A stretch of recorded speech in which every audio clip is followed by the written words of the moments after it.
Calling this meeting to order, will you please rise to the table?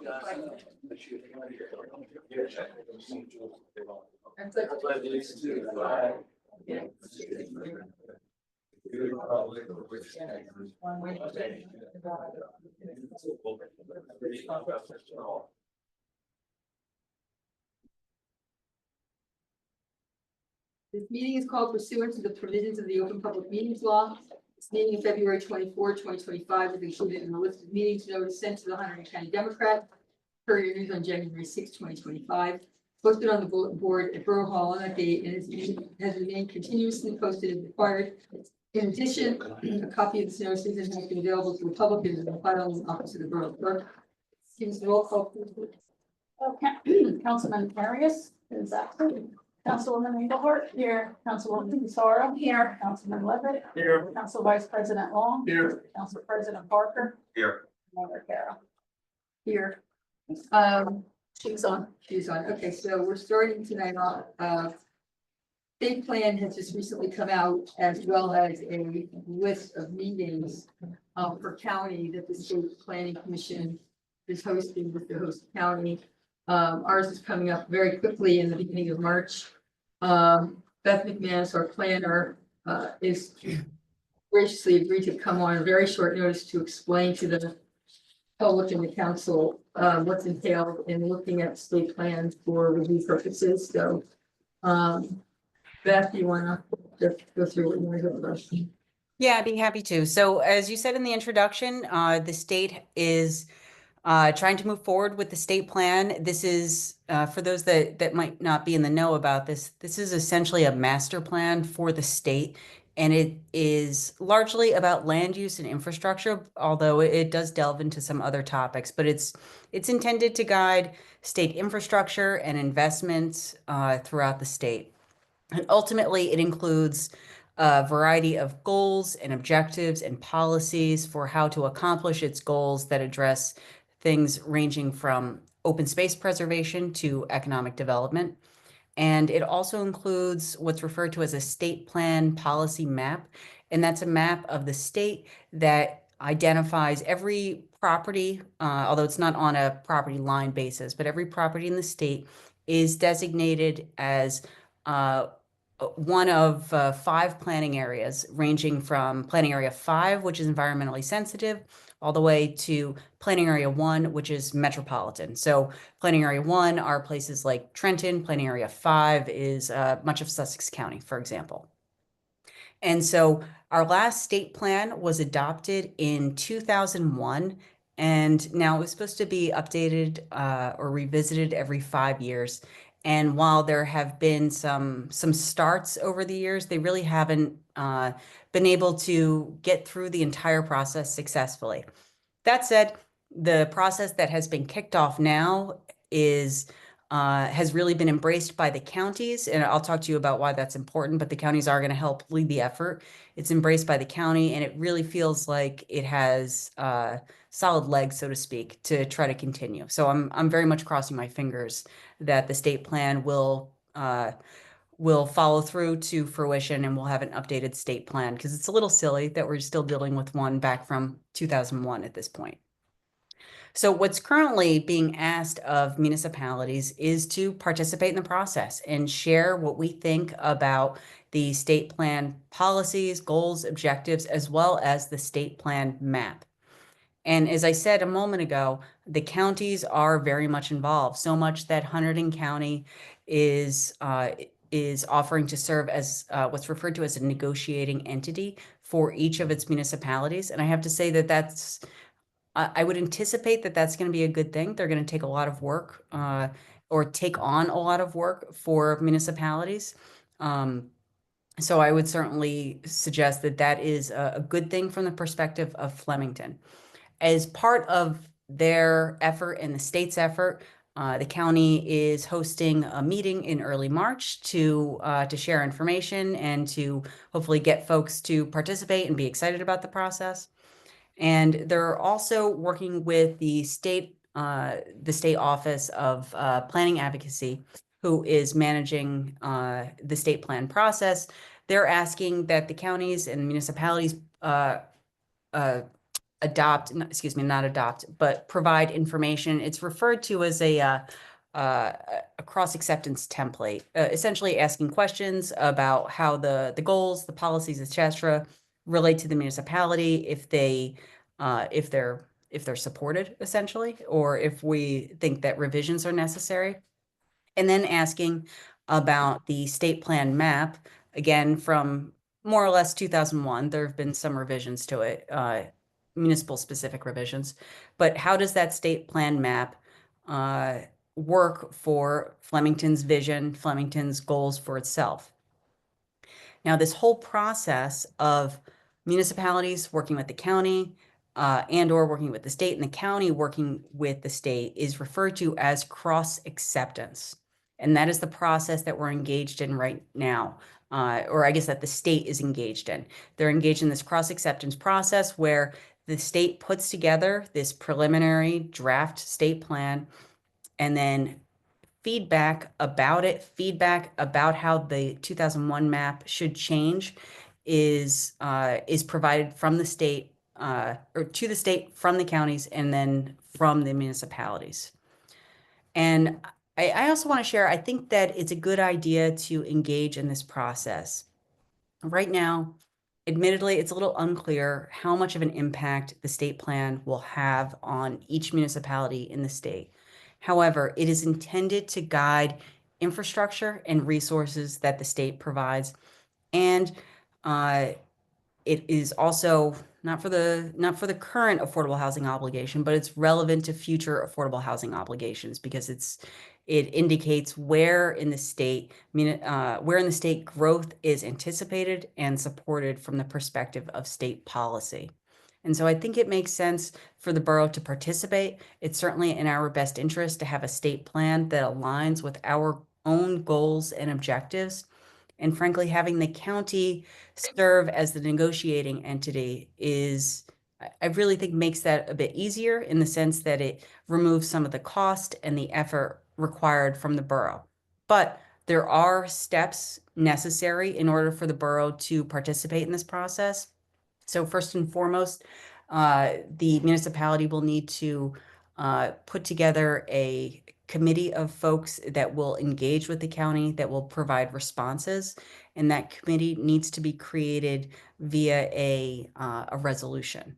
And so that's a role for the governing body, not a role for the planning board, although the planning board can certainly play a role. They can be part of this process with the governing body, but it is fundamentally led by the governing body, by all of you, the mayor and council. And that's a very brief overview. I'm happy to go into as much detail as folks would like, but I thought I would leave it here and let you guys drill down with what level of detail or additional questions you may have. Beth, how many people should be on the committee and are they just citizens at large, or should they be professionals? Should they have background and experience? Should they be on our committees and commissions? So I don't know that there's no rule on it. There's no law about who should be on there, but I do recommend that it include one or more members of the governing body and one or more members of the planning board, certainly because this is a governing body led process, but the planning board has been engaged with planning. Certainly that's their primary role. And then in terms of any additional folks that the governing that you all might want to include, I would say anybody that is familiar with planning goals and development goals in Flemington ought to be considered. I do recommend that it includes some of your professionals. I'm happy to participate if you'd like, but I would think it should be a planner and or an engineer to help guide, since folks like myself and your engineers will have background information about the role of the state plan and how to work with the state on this process. And so what exactly is their function? Do they meet with the county? And so their function is going to be to respond to a series of questions that the state is asking for municipalities to respond to, and that I think the county is going to collect and then hand off to the state. So it's referred to as the negotiating committee. We're negotiating, we're working directly with the county. I don't anticipate there to be actual negotiations with the state over how Flemington is treated in the state plan. The county intends for itself to be the intermediary, if you will. Whether or not there's some level of detail or meetings that occur in the future, that I can't anticipate at this point, though. So I just want to make sure I understand. So you're saying that there needs to be a group of people, whatever size that is, there's no size limit, I take it. Mhm. And you're saying that it should actually be somebody from the governing body, somebody from the planning board, the professional. What about the community?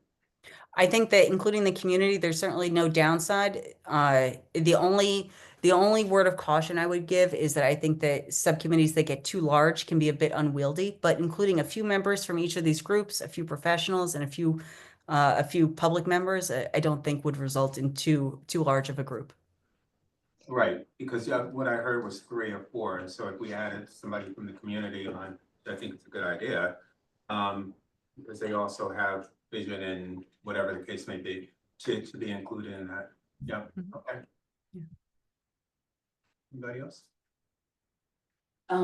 Just a side, it was gonna be in the council notes, but, could you, just to make it clear to everybody, the public is welcome to come to that public session, any public session in the entire state, but there happens to be one coming up very soon at the, county headquarters, next week, I wanna say.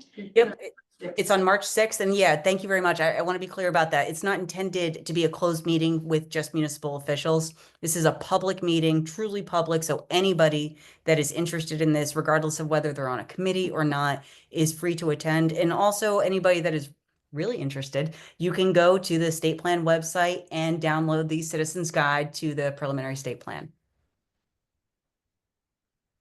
But they do, I think, if I recall, if you want to speak at this, I think they want you to pre-register.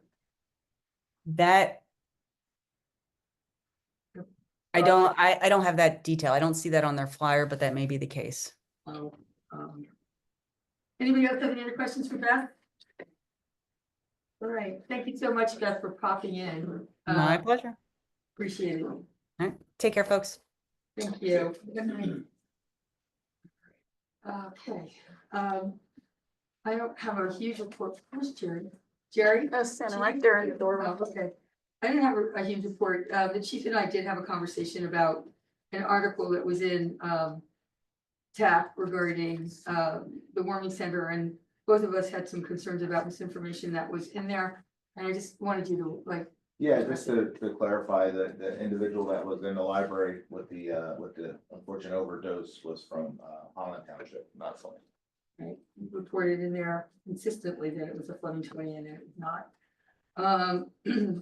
Other than that, I just wanted to, next meeting, we are having the budget presentation by our CFO. And to be continued to the first, it's March 10th, to the March 24th meeting if necessary. The March 24th meeting, I did circulate out an email to all of you asking about a 6 o'clock start. So that, is everybody okay with that? So that the vendor with the software for the Permit resident, parking. for permit parking, he recommended to the chief that municipalities like to have these sessions in a closed session because there's a lot of discussion about strategy on the police department regarding their operations. So he's the one who recommended it be in the executive session. So if it's okay with everybody, we'll do that at 6 and start the regular meeting on time at 7. And then try to think there was something else that's on the March 10th agenda and I'm blanking right now. Ed Kerwin. Thank you very much. Yes, Ed Kerwin, our tax assessor, is coming in to talk about tax assessments and the process. And So Bill and Ed will be. Ed will be doing a presentation and Bill will be You're under doing the the work budget. session. That works. For budget. Who's for the going budget. first? Ed? And he'll just be, Okay. yeah, he's just gonna pop in for the presentation. About the tax assessment and tax evaluations. So, having said all that, I'm just gonna go right to, knowing we're gonna have two big meetings in March. Let's just, breeze through this meeting tonight. So Councilwoman Engelhardt? Yeah, I don't have too much, I don't wanna necessarily put Mayor Griner on the spot, but I didn't know, you still act as the secretary for the county planning board, correct? I didn't know if you had anything, I wanted to just invite you to, you had anything to add to what Beth had stated. Beth did her usual stellar job. Yeah, Hitting the yeah. nail right on the I head. saw you smiling. I have heard that at the county meetings, but it's the same, which is good, common understanding between, I think, both organizations. And for those members of the public that don't know, there's actually a planning board on the county level too. And our former mayor, Griner, who happens to be here tonight, sits on it. Your There's, current mayor formerly sat on it. at any rate, thank you for your service to that. Sure.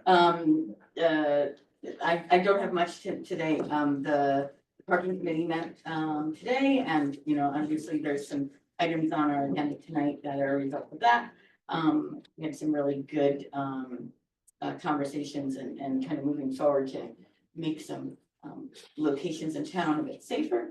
Animal control, there were 3 incidents in the month of January. There was 1 bat, there was 1 lost cat, and there was unfortunately 1 cat who was passed away, and they brought it off of the highway. I do want to note, and I'm going to be reaching out to Alexander, this is the second month that I've seen these reports, and in both months there were addresses that actually aren't in the borough of Flemington. And I know this happens before, because I served on it 2 years ago, and I just want to make sure we're not being overcharged for anything, to be honest with you, but I know that's not necessarily the way it works, but it's kind of silly to have things other than the borough in the reports that we get, for sure. There are 2 items on the agenda tonight for introduction to ordinance reports, I believe Ken is going to speak of, related to my service on code enforcement. You will be you will remember vaguely these this issue related to elevators and hopefully getting some fees pushed our way with state inspections. And so please consider supporting that at our next meeting, and that is all I have at the moment. Thank you. Councilwoman Fasara?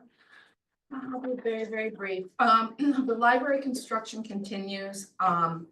That's really not construction, that's work that's being done in the basement, but the noise and the dust also continue. They're working very diligently to complete that work and to open the library back up, complete and clean and breathable. In terms of the parking committee, you'll start to see those changes from this work in the next few weeks. And so I think that really wraps it up. Susan already spoke to it.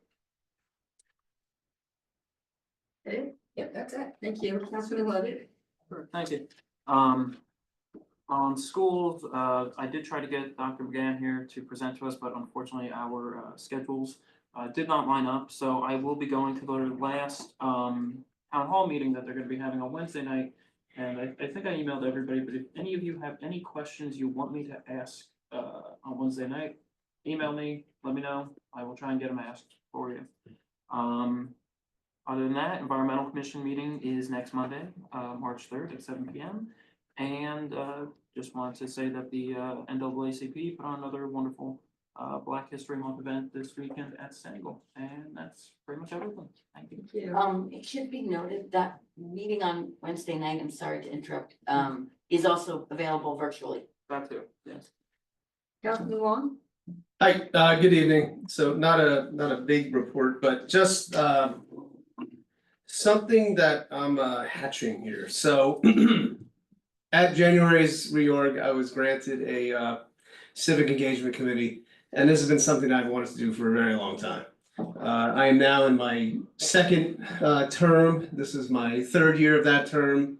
I promised my family it's time to take a little break, focus on the fam and the house and life in general outside of this work, which is a lot of work. And I don't see a point in doing this and not kind of sharing, you know, I kind of learned a lot and there's some stuff that I think people should know. And one of the things I've always wanted to do is strengthen relationships in the town, specifically between our local government and the residents. And so I want to encourage, obviously, public participation. Communication's always been a thing, and making sure that residents feel absolutely 100% heard, and are involved in a lot of key decisions and initiatives and choices. So where this is going is, what I have in mind is I ultimately, and this is not gonna happen overnight, it's gonna take months. I wanna create town ambassadors, who will be point people who live all around the town and in different sections of town, and we have communications with those ambassadors together, but also with the local governing body. I've always felt like, you know, when I made the decision to run in 2019 for council, it was kind of like that idea, you're like, yeah, I want to do that. And then there's a big giant gap between I want to do that and doing it. There's that gap, that knowledge gap. And I think that gap needs to be filled up. And what people need to know is there's ways to get involved. We've seen over the years volunteerism has dropped. I've seen this, you know, the fire department was worried about this a couple of years ago. But we have opportunities for people to get involved. They might not know about them. We have committees and commissions. We have people who could, you know, join the planning board. And usually, you know, you rely on just like, do you talk to somebody, or do you know somebody who knows this person, or you'll be asked by the mayor, like, do you know anybody who'd be interested in doing this? I think people need to naturally bubble up. I think, you know, our future leaders are here. Some of them might not realize it. Like, if you told me that I would be on a town council when I was, you know, 35 years old, I'd be like, you're crazy, that's insane. Because I didn't have that knowledge. And now that I have it, I feel like, well, this is our democracy and anybody can get involved in it. So I want to create ultimately that ambassadorship project, but it's gotta start small. And what I'm gonna do is, starting on Saturday, every month is a new project, a new sort of thing that we're gonna do. And I invite any and all residents to participate. People who are already involved, great. But some of you who aren't and want to and have an inkling and have that kind of thought, like, maybe I should do something, why not? We're gonna start in March. What I'm gonna do is we're gonna start having very casual walk and talks. So I'm gonna meet people starting this Saturday at the monument, 2 p.m. I'm gonna post all this stuff on social media. I'm announcing it here. I'll get it out there as best I can. I know I have, you know, friends in the neighborhood who want this to happen too, who will share the word. But basically, we're gonna hang out for an hour and we're gonna talk about anything you want, anything, but as long as it's about Flemington. Okay, we're not gonna talk about anything else but Flemington. That's it. And basically, I want to do this every Saturday. I want to open it up to different time periods. I know some people might not be available at 2 p.m. But if you're working, right?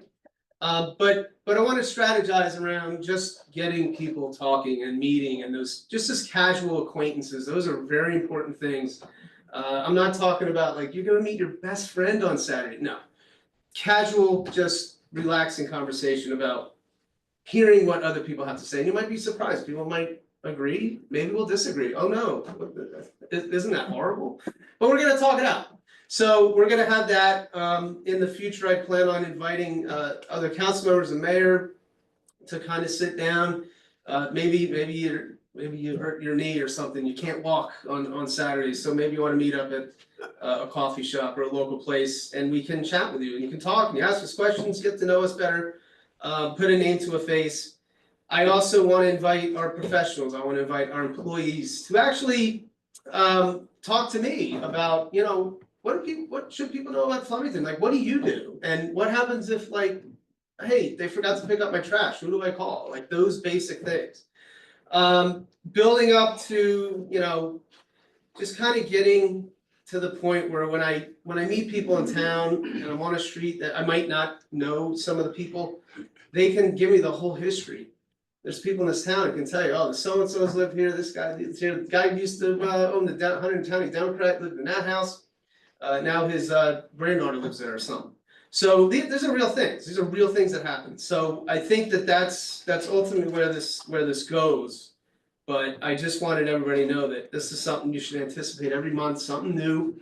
I want it to be fun, okay? You know, I'm tired of kind of, you know, you log on to Facebook and what do you see? You know, it's sort of like, that doesn't look so neighborly.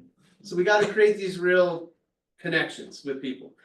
And that is pretty much that. So just be on the lookout for, if you feel like taking a walk Saturday and rapping a little bit, talking about all things Flemington, whatever you want.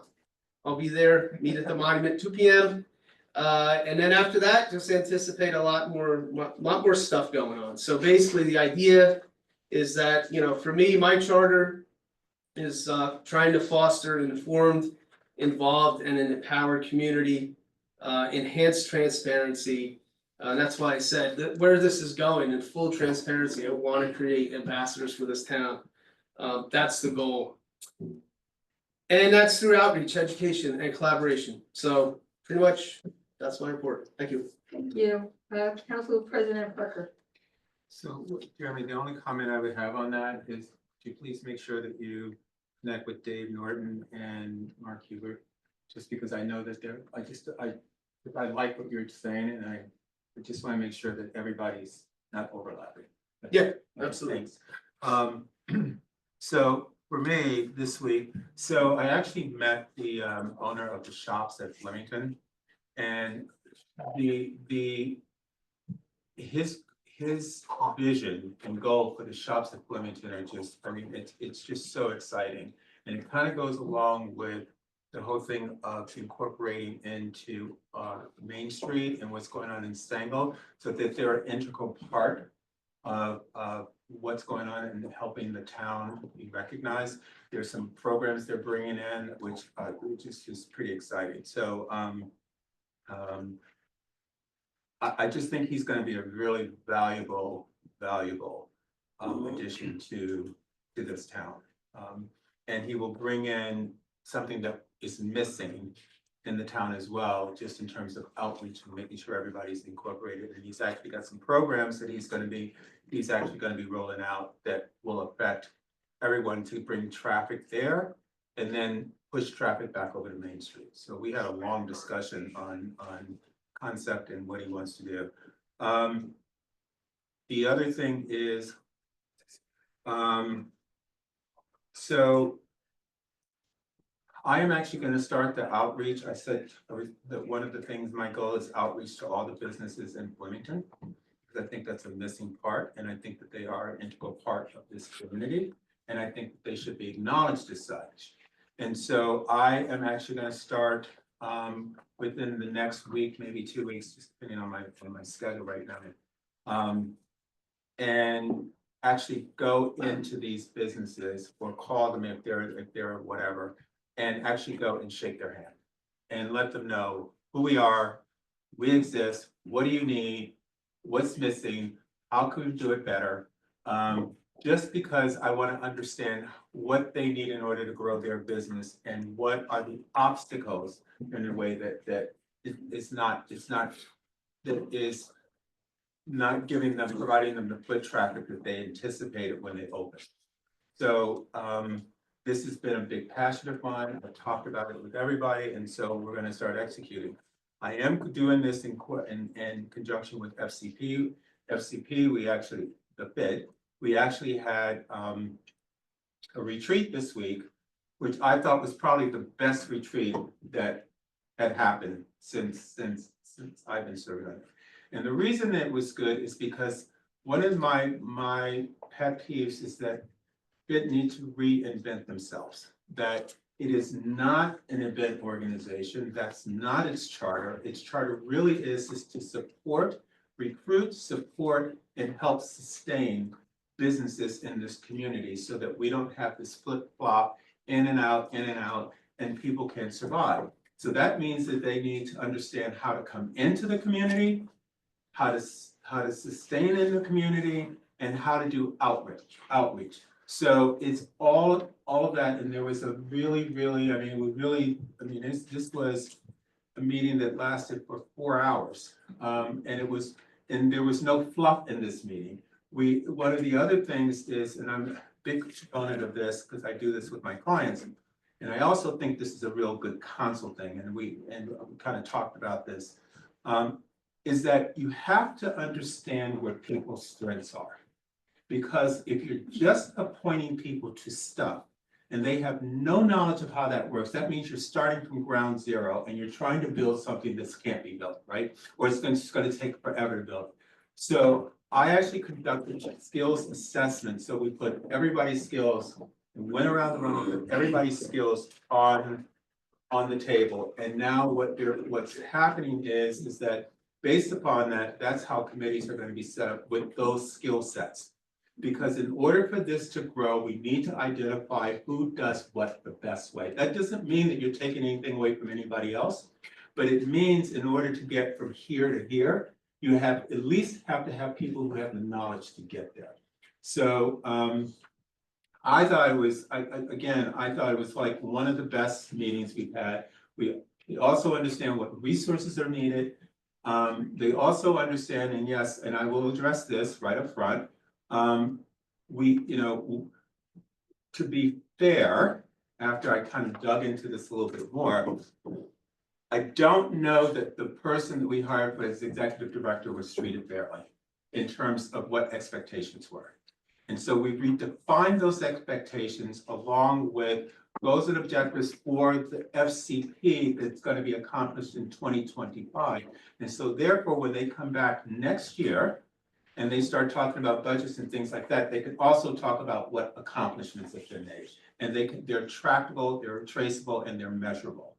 And that's the only way you can build a business. That's the only way you can move forward in anything. And it's whether it's on console or in that's what's being done.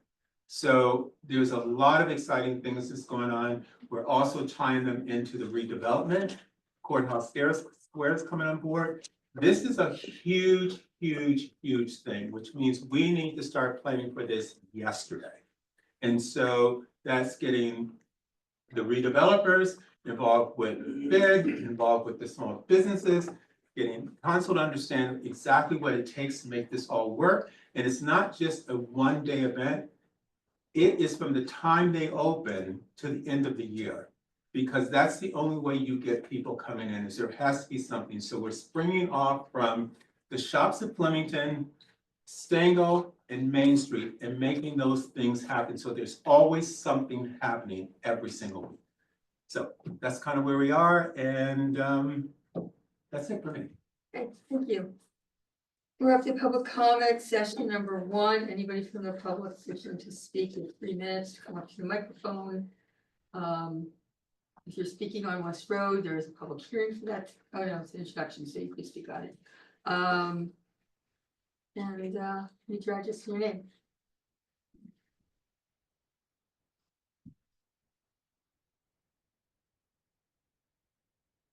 Hi, my name is Karen Toby and I live at 20 Spring Street.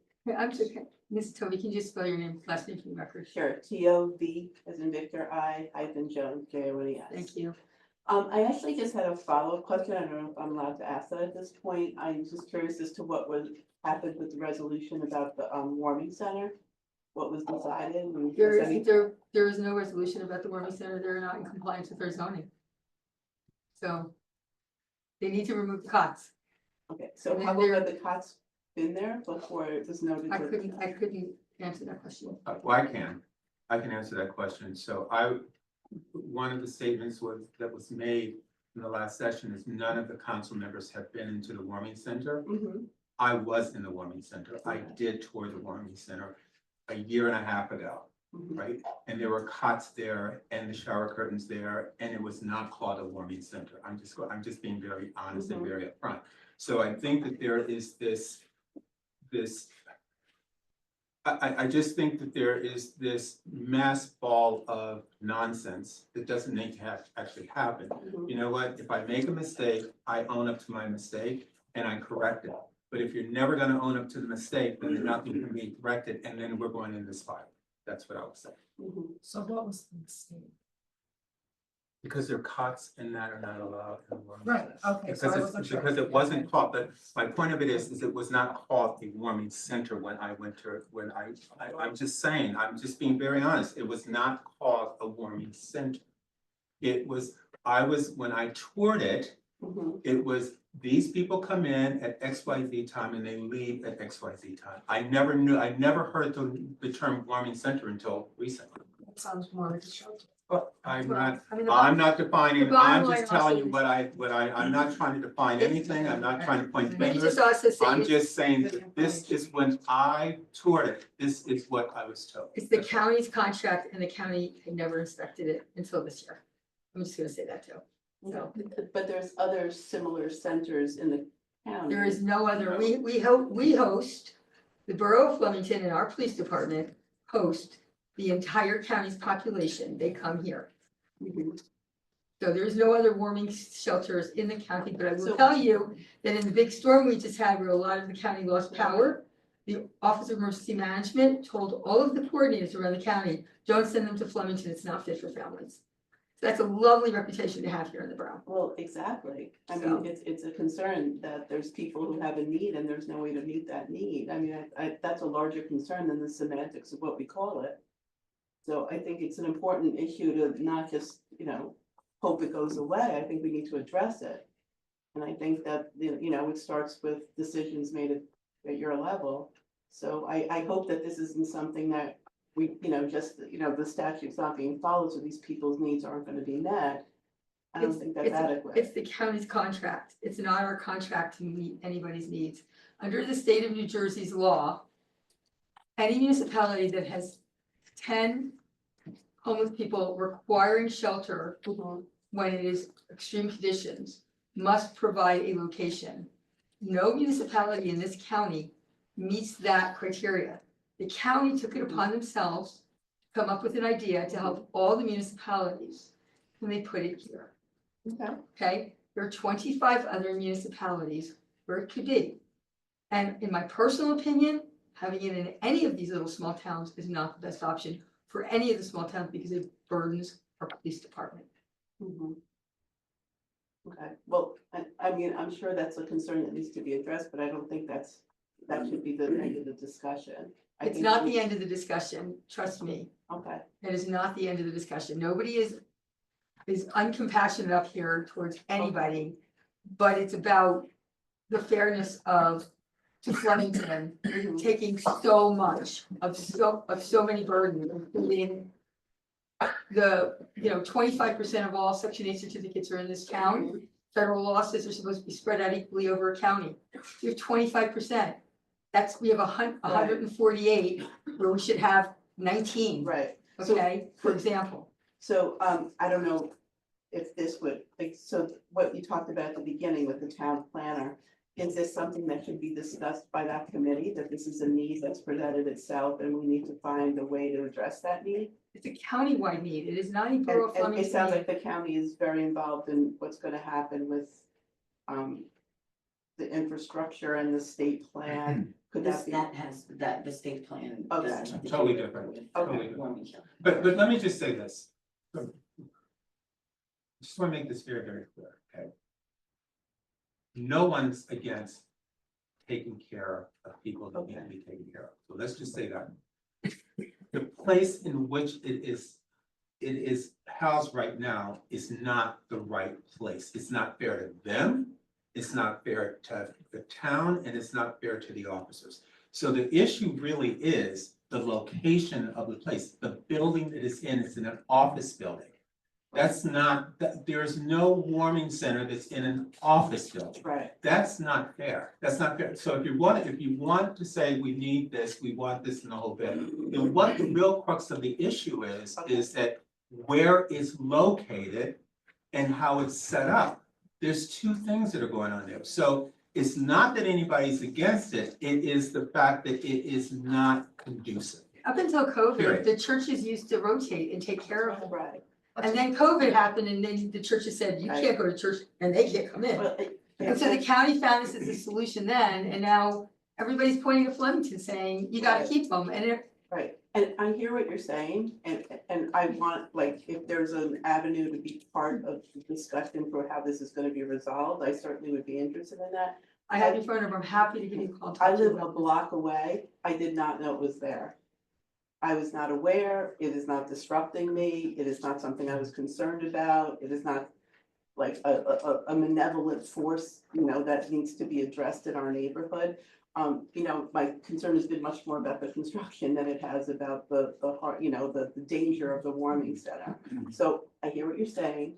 And I just think that there needs to be a resolution towards finding a solution, whether it's at our level or the county level. I'd like to be part of that. The county and I have been having a lot of conversations about better locations. Okay. Or at least, but this, at this point right now, it's not about the location. Flemington has agreed to keep them this winter, Okay, okay? It's about them being in compliance with the zoning. All we want is compliance with the zoning. just one more issue. Sure. Main Street is like borderline dangerous to drive on. It is just, it's impossible to drive a normal speed on the road. People are swerving to avoid like the giant holes and ruts and the tarmac is You're gone. talking about South, Going South from, I'd say like Church. Mine Street Yeah. to the circle. yes, yes. So right now, because of the weather, the mechanical plants are all closed. And Okay. so that project has to be finished by June first or we lose our grant. So we're just waiting for it to warm up. I think in March it's scheduled to start up again. Okay. All the work underneath has, I think, been completed. And then we're just waiting. We know it's a mess. It really is a mess. It's But not like. once this is done, that road's gonna be good for a really, really long time. It's not gonna get the waves like it always got before. Because this time, the borough did it right and did all the infrastructure underneath that was Okay. creating the waves. But then, we're gonna be starting, hopefully, after this summer, we're gonna be starting this second phase, which is the last part of Main Street, which is from the traffic light to Forester Place. And it's actually slightly bigger because the phase we're doing now is sewer lines, galvanized pipes and the road. The phase we're gonna be doing is sewer lines, galvanized pipes, the road and water lines. Mhm. So it's gonna take a little longer. And it's gonna be a mess, but Main Street's gonna be gorgeous when it's done. I look forward to it. I mean, we all do. Thank you for coming Okay. tonight, and I will give you a call, Mrs. Brady. Okay. Anybody else from the public? Thank you for your comment. Anybody online? Seeing none, moving on. Approval of minutes, can I have a motion to approve the regular minutes of January 27, 2025? Move. Is there a second? Perfect, second. All in favor? Aye. I have a motion to approve the executive session of January 27, 2025. Move. Is there a second? Sarah. Second. All in favor? Aye. Aye. Thank you. Consent agenda, there's only one item, resolution 2025-46, resolution approving Luke Kalinsky to become a junior firefighter of the Flemington Borough Fire Department. Can I have a motion to approve? Move. Is there a second? Second. Roll call, please. I'm sorry, consent, never mind. Roll call, please. Councilwoman Engelhardt, Yeah. Councilwoman Fasaro, Yes. Councilman Lovett, Yes. Council Vice President Long. Yes. And Council President Parker. Yes. Okay, we have a few ordinances to introduce, ordinance 2025-05, an ordinance amending chapter 9A3, construction permit fees to create a new section 9A31 entitled Elevator Subcode and relocating the current section 1 to a new location in the municipal code. Can I have a motion to introduce? Engelhardt will move. Is there a second? Sarah, second. Section I, I said section I, but it's a mistake to make. it's weak glasses. That's Fire Marshal McCormick, do you want to comment on any of this, or does anybody have any questions? Why don't you just like let everybody know what this is? And then tell everybody how many elevators we have in the borough, so we can spend the entire night trying to figure out where they are. I don't know how many there are, but I know we have some Speak to buildings. Matt, Mike, I'm Okay. sorry, Ken, because people online and the recording has to get your. I don't know how many we have, but we have some buildings that are no longer here for many years that still have elevators on our list. So the construction official Tillotson wanted to get our own elevator inspector in here. Right now, it's done by the state, which they don't have many employees, so the Bureau of Fire Safety has been asked by the state that we get the certificates from whoever has an elevator, they're getting inspected every year. So that was pushed to our office, which isn't fair. We're gonna bring in, somebody he has in mind to do the inspections. So all the fees that are in your ordinance, they're not new fees. They're paying that to the state now. Uh-huh. This now is gonna bring all those fees to the town, okay? So all those fees that we're losing out on for years, now come to the town. So nobody's getting a raise in fees. It'll more than offset the cost to get a per diem inspector in here, and now we know they're getting inspected and we'll, have their certificates in-house, so. How many elevators do you think we have? Under a bit of 40. 40. Anything that's a lift counts as an elevator. So in the schools, you go down 2 steps and they got a lift, that's an elevator. So there's a lot, you'll be surprised, plus we got all the new construction coming, we're gonna have elevators. We really need to have our own, we can call and say, we have a problem with an elevator, mayor knows there's a problem with an elevator, it's been red tagged since I started here in 2017. Yep. So we need to have somebody to follow up on these things and get them fixed before something happens. I just want to thank Ken and John for not only bringing it to our attention, but they've been working on this for a while, especially Ken. I wanna thank Ken. I think you originally talked to us, or John talked to us about this over a year ago, so Yeah, thank you. it's been a while. Thank Okay, you so can I much. have a motion, sorry, can I have a roll call? Sure, Councilwoman Engelhardt? Yes. Councilwoman Fasaro? Yes. Councilman Levitt? Yes. Vice President Long? Yes. And Council President Parker. Yes. Next is ordinance 2025-06, ordinance amending chapter 983, construction permit fees to create a new section 983J and relocating the current subsection I entitled construction records clearance to the new subsection J and amending the content thereof. Did I get all those letters right? Just, Ken and I talked about it, just to make it flow in the code. Okay, all right, can I have That's a what motion? this is about, it's just to make Well, it. let's Let's motion, clear. yeah, we're Okay, gonna do go ahead. that. Can I have a motion to introduce? Engelhardt will move. Can I have a second? Parker's all back. Okay, so does somebody want to So explain this? explain this, please. Just amend some stuff and. So we currently have a construction records clearance ordinance in effect, which essentially is when everybody wants to do work on their residence or any commercial property, they apply. And they go through all the old construction records and see if there's any open permits. When I talked to Mr. Corsini, we're missing out on things. Nobody ever checked the sewer records to see if they owe money, water records, my office, whoever. You owe money to the borough, you should be paying that before we're giving you anything else to do anything. Let's get all of those old bills cleared up, get the money that's owed to the borough, and then you can go do whatever you want to your building as long as it's within the code. So, I talked to Mr. Corsini, it was a good idea, let's try to adopt it. How are they collecting this information on what's owed and what's not owed? How are they collecting that? How do we know that? Right now, Maureen is the one just going through the old files. We have permits from 2005, still people never call to close out their wood stove or whatever. She goes through them manually and looks and says, yep, here's one for block X and lot Y. And that's all she would do. Now, when they key the new ordinance, it's gonna be, she has access to my file. She can look right in there for the block and lot. Nope, nothing's owed. She could ask Liz, is there anything owed? Nope, all paid up. Okay, we'll go. A lot of times when a person buys a new house and they're all ready and we're ready to go to do a renovation.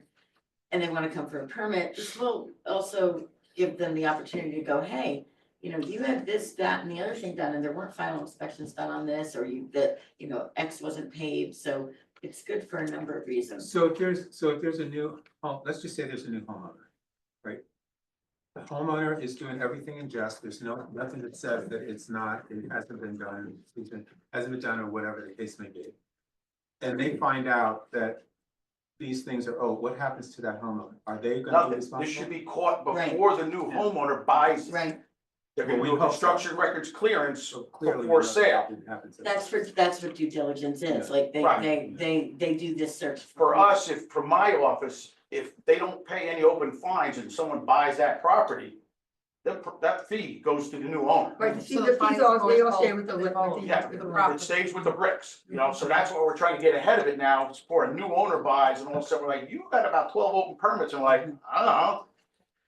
We catch all of that ahead of time when they go to sell, and we go and clear all of that out in case there is a problem, but the flu is bad.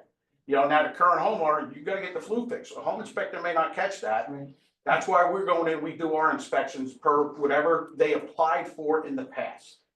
It protects new residents coming in. That's what it does. Well, no, I'm just, Yeah, that's my question, Yeah. but not everything is 100%, so that's why I'm asking the Yeah, question. yeah. What happens when it's missed? Mhm. So it stays with the property no matter what? Yes. How far back have some of these gone? 20? I saw one not too long ago, it was at least 2005 in my file. As a fire subcode official, I know a lot of the electrical and plumbing were just closed out. They were so old, like 2 or 3 years ago. Hmm. My stuff is, all of it's still there from, I don't know when. I'm afraid to even look. Thank you for so much for Thank you. That's coming out and really. explaining all that. Why I'm here. Thank you. They have, I did virtually all the heavy lifting on this, but I did take the opportunity to do some reorganizing. That's why the sections are different. Make it flow a You little lawyered better. it up. no, that's I fine. did. Look, I we're ended all. gonna clean up the code. Give her a contract or I can. All right, Carla, can I have a, roll call, please? Councilwoman Engelhardt. Yes. Councilwoman Sarah. Yes. Councilman Levitt. Yes. Council Vice President Long. Yes. And Council President Parker. Yes. I'm finally introducing ordinance 2025-07, an ordinance creating a new section 7-14.16 residential permit parking 24-hour and chapter 7A-21 residential permit parking 24-hour of the municipal code to create 24-hour residential permit parking zones in the borough of Flemington. This specifically addressed West Road for now. Can I have a motion to introduce? Well, we move, So wait a minute, go ahead. For a second, Pusaro second. okay, discussion. Okay, I'm just trying to understand because you're saying, because it says new section and then it says 24, chapter 7A, but it doesn't say specifically for right now for them. It sounds like it's It's in throughout the- the borough. It's on the next page. It's in the ordinance. It's in the Okay. box. Maybe I It's missed just it. the title. It's in the I ordinance. missed it. Okay, It just adds to the schedule. on okay, the- maybe I just missed it. Yeah, yeah. All Yeah, right, it's just West Road. It's in, Okay. right? okay. Okay, any other discussion? Roll call, please. Councilwoman Engelhardt. Yes. Councilwoman Sarah. Yes. Councilman Levitt. Yes. Council Vice President Long. yes. And Council President Parker. Yeah. And I'm sorry, all of these public hearings are scheduled for March 10th. I was just gonna. Sorry. So the public hearing for 2025-05, 2025-06, and 2025-07 are scheduled for March 10th. All right, we have 3 public hearings, ordinance 2025-02, and ordinance amending chapter 2 administrations of the Borough Code to remove obsolete reference to election districts found at section 2-13 thereof. Can I have a motion to open this up to the public? Pusaro move. Is there a second? Oh, second. Just for That's why I missed it. the public, found it? Yeah. For the public, Councilman Levitt was reading old administrative code and found that, as do many municipalities, back in the day when nobody thought we were ever gonna grow, they had some very specific language in here that really needed to come out regarding election districts that are completely obsolete. And basically bordering and creating election districts that couldn't move, which is not our jurisdiction anyway. So, the public hearing is now open. Anybody have any comments on this ordinance? Thrilled to see it going. I have a question. I'll allow a question. Thanks. I just need your name and your address for the record. Just a simple question. My name is Daniel Pizzone, Pizzone, 8 West Road. Timeline on West Road? I mean, it looks like. Oh, we're going moving back to forward. that one. Yeah, So March 10th will be the public hearing, right. and then it has to get published. And once it's, there's a publication period, then there's a waiting period after the publication. And then the DPW is gonna come out and sign it. Wait, So- Done. It's a month, right? Memorial Day-ish. No, before Before that. that. Before that? Oh, absolutely. Good. I would say probably Like April, right? early April, yeah, That's good. absolutely. It's done. We're Just gotta really, wait for the we public really hearing appreciate time.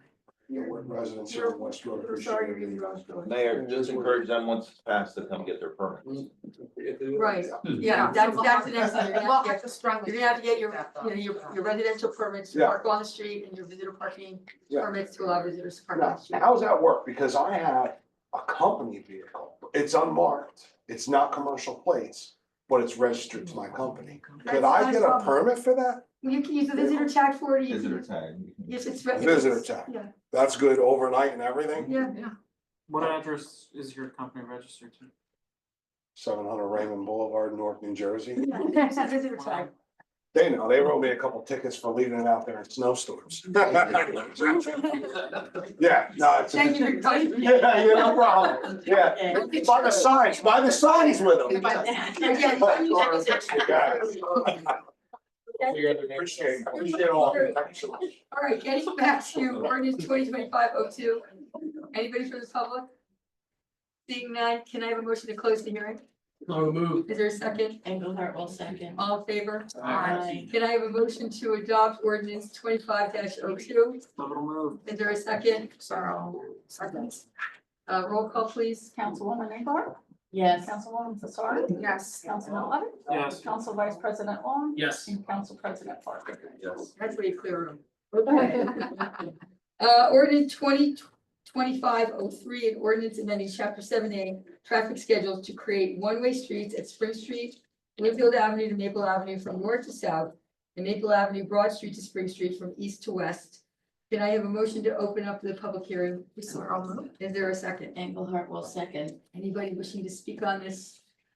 Raise your hand online or come up to the microphone here.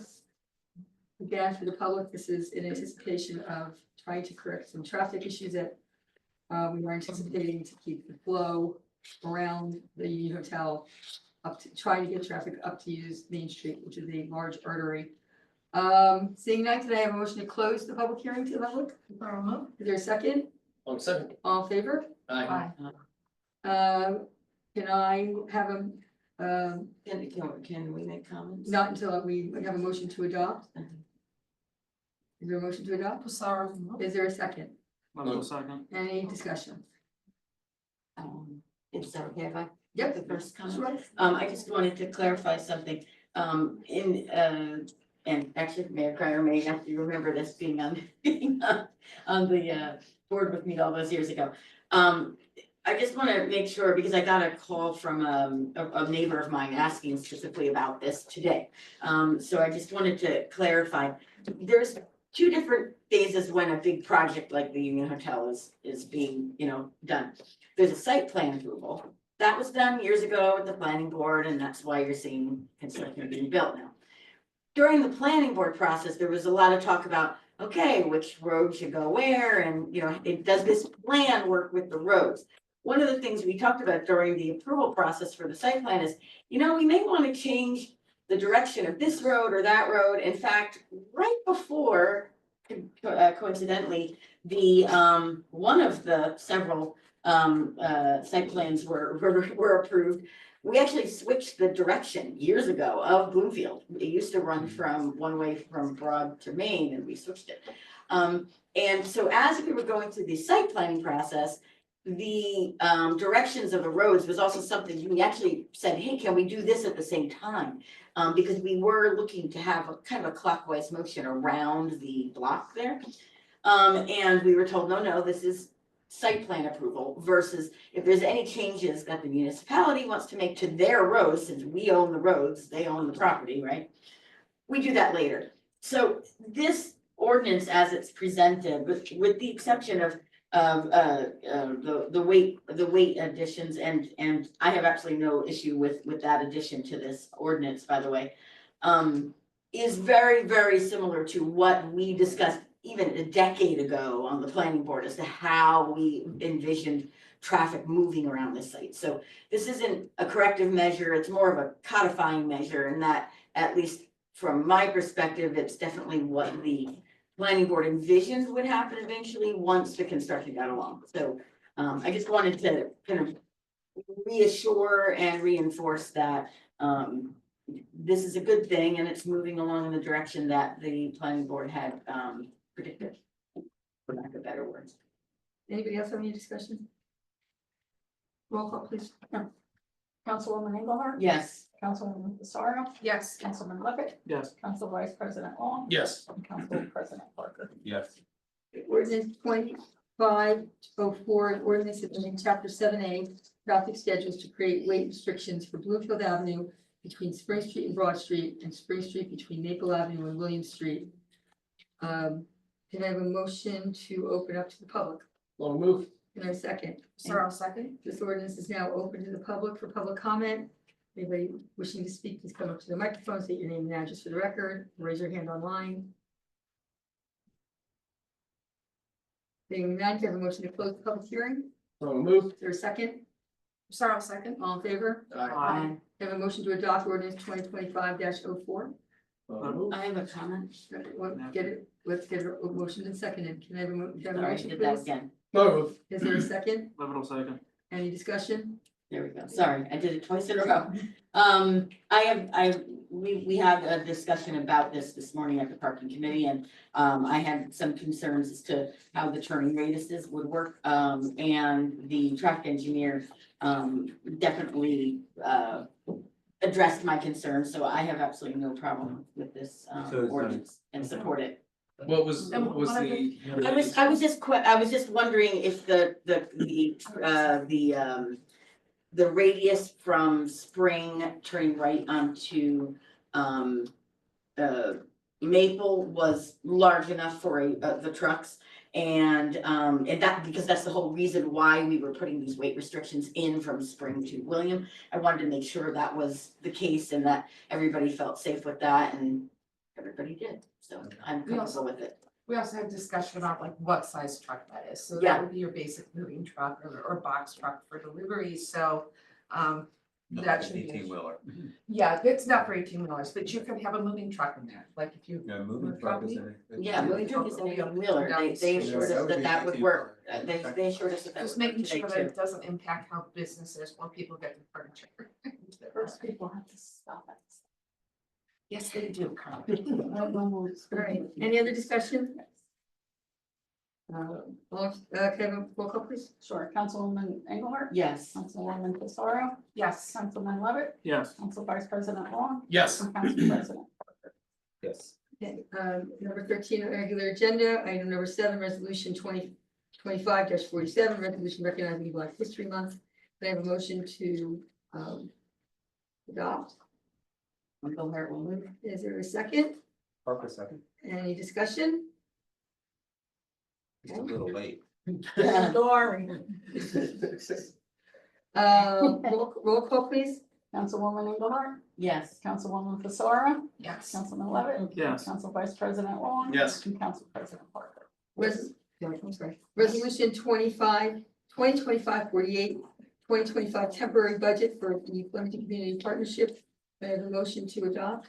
Parker move. Is there a second? Long second. Any discussion? Let me just say this, that, there's no need for you guys to present the budget for right now. Let's wait until you have what I talked about earlier.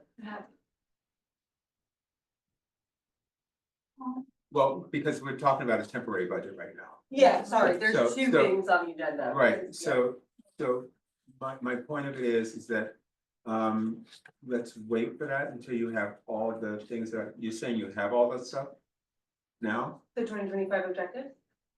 Okay, the objectives and everything I talked about, okay. Well, let's move to temporary and then we can go. Okay. I've lost track. I need a roll call, please, for the temporary budget. Wait, Tony and who else? I'm sorry. Second. Oh, Long, it was- okay, no, it Councilwoman Engelhardt? Councilwoman Pissarro? Yes. Councilman Levitt? Yes. Council Vice President Long? Yes. And Council President Parker. Yes. Okay, Can I vote on that? Huh? Did I vote on that? I called you. Okay, I the second time, but maybe it was before the conversation, okay. If you want to vote. Did you miss it? Council. I You said yes, and you didn't know what? I didn't hear my name at the beginning, so it got lost I in the wasn't sure shuffle. what they- No, I heard a call, Susan. I heard a call. Councilwoman Engelhardt? Yes. Okay. All right. Item I didn't Item hear it. 14, introduction of the 2025 FCP budget. Can I have a motion to introduce? Parker move. Is there a second? Long second. Now, this does have to go to a public hearing And I have to put it in the paper. and it has to be put in the paper. And For does it 30 go, days. does it come up on the 10th or does it have to wait longer than? that? 30 days. Is it 30 days? 30 days, Yeah. okay, so the public hearing would be scheduled The for end of March. That's when. No. There's 28 days in February, it'll be the first meeting in April. 30, it would be 30. I don't know when, because we don't use the Democrat anymore. I'm just did saying her, that so 30 days from today, if we had a month with 30 days, Don't even count from today, it's when it goes in the paper. 30 days from when it goes in the paper?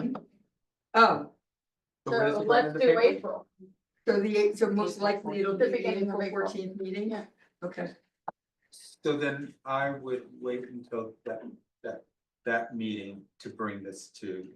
that would be a really good time because right now, there's nothing on that meeting. on the And agenda. I was well, gonna and say, not only March that, 10th but there's some other things that you would have Right. done. The 10th and the 24th are The 10th is packed. too late. and I was So, early. So then so there's not really gonna be any discussion, we'll wait till the full public hearing to have the discussion? I would. Okay, I think that's That's- better, I just think it's gonna be better for you. yeah. Mike, unless you're, I mean, unless yeah. you're sold on doing it now. The only thing I was gonna do is since you talked about our 2025 setting of objectives, I thought it would be good for everyone to hear what those objectives are. But it's not appropriate for an introduction of an ordinance, sorry. That's okay. So, excited. understood, Well, understood, Well, and it is exciting, so I understand. understood, okay, So can I so do a roll call? I need a roll call on the introduction of. Councilwoman Engelhardt. Yes. Councilwoman Fasaro. Yes. Councilman Levitt. Yes. Council Vice President Long. Yes. Council President Parker. Yes, And then April 14th. Yes, the public hearing will be April 14th. I mean, if you want to stick around to the public comment number 2, Ally, and do it then, you could do it then.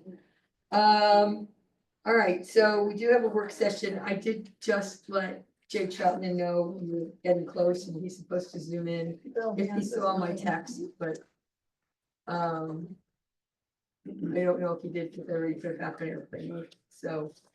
He's not on there. No, he's not on there. Maybe he'll pay attention to you, Jerry, if you text him. okay, All right, who are we waiting for? Jay Troutman, our traffic engineer. So just to, talk more about where we were. So just to keep moving this forward, and Jerry, you want to move up to the table, Sure. please? So we were having that robust discussion about the residential parking. And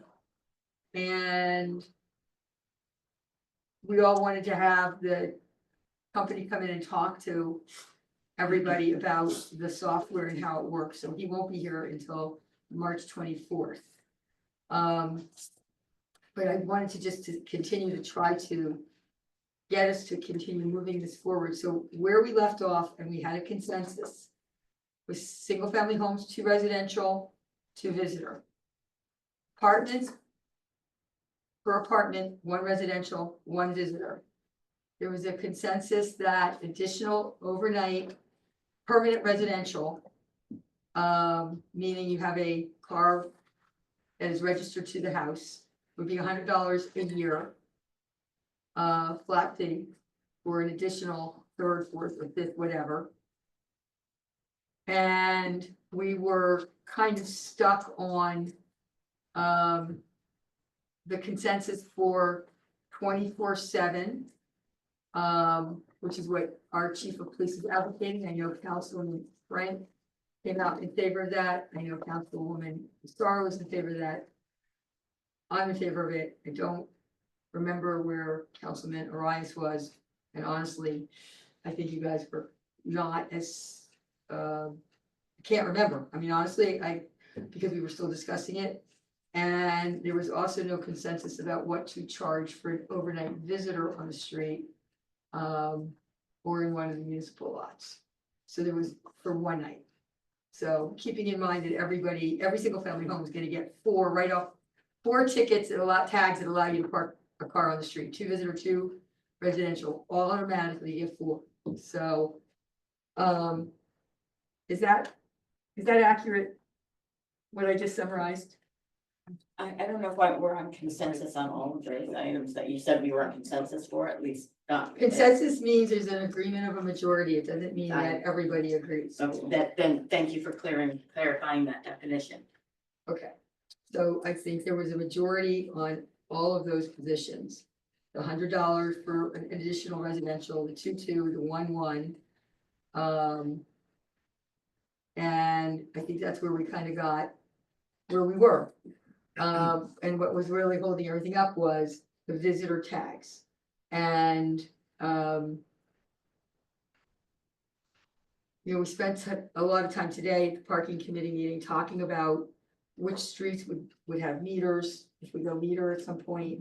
You know, where they would be, would they allow overnight parking for residents as well and metered parking during the day for visitors? For example, you know, we talked about like Spring Street, that section of Spring Street right at the hotel.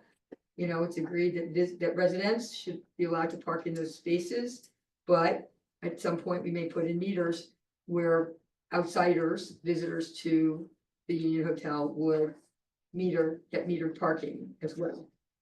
They could not park overnight, we don't allow that, but a visitor with a visitor tag or a resident would certainly be allowed to park in one of those spots overnight.